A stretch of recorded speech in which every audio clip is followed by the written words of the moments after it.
ang buhay ay pansamantala lamang. Ibig sabihin po mga kapatid, lumilipas yung panahon. Lumilipas yung mga panahon sa buhay po natin. At minsan lamang po tayong mabubuhay sa mundo.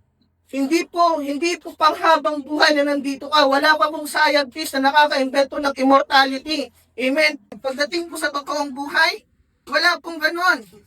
Amen. Kasi minsan lamang po tayo darating. Minsan lang po tayo naging teenager. Minsan lamang po tayo nagkaroon ng buhay. Minsan lamang po tayo magiging matanda. Minsan ka lang magiging 60. Minsan ka lang magiging 70. Kada taon naman po, hindi nababawasan yung taon natin. Pigilan man po natin, uminom man po tayo ng maraming gamot, magpabatak man po tayo ng mukha. Darating at darating sa panahon na kung saan tatanda po tayo. At marami pong namamatay, hindi lang matanda. Amen?